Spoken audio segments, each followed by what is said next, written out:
Овдека во Нови Сад се одбележуваат 80 години од населувањето на македонците во Војводина, каде што се това беше промовирана на една свечена академија, меѓу кои се говореше за културата помеѓу двата народа, соработката, а она што беше најинтересно е што се кажа дека се поголем интерес на оние деца кои се родени во Војводина сака да го изучуваат јазикот на нивните родители.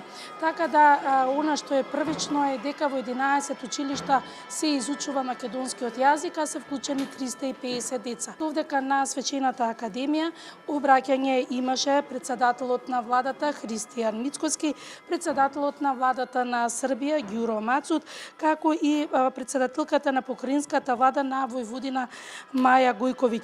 Исто така обраќање имаше и Зорица Митровиќ, која е председателка на Националниот совет, и таа кажа дека 80 години не се само поминати години, туку тоа е веќе една традиција каде што има раѓање на нови деца, но не се забораваат корените од каде потекнуваат.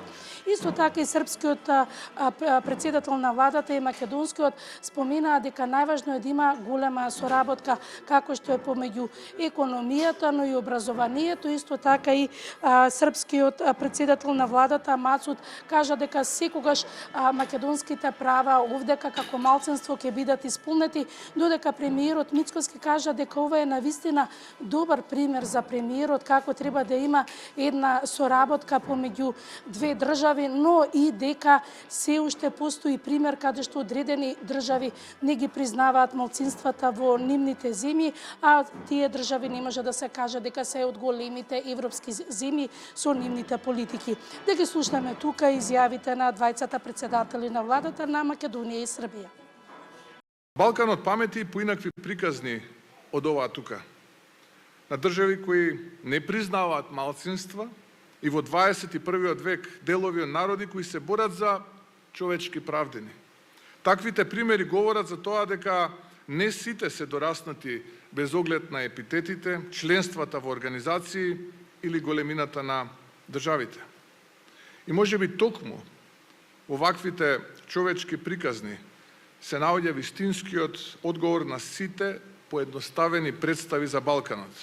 Не во поделбите и стереотипите, туку во луѓето кои умеат да градат мостови, без да ги рушат сопствените корени и кои разбираат дека припадноста не значи исклучување на другиот, туку сигурност во сопствениот идентитет. Историјата не учи на една едноставна, но длабока вистина. Народите не обстојуваат само преку институции, територии или политички системи, туку пред се преку паметењето, преку јазикот, преку културата и вредностите што ги пренесуваат од генерација на генерација.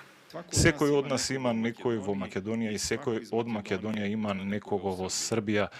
Нашето пријателство го докажавме безброј пати кога тоа беше тешко пред 30 години, кога воспоставивме и формални дипломатски односи, го признавме името и идентитетот.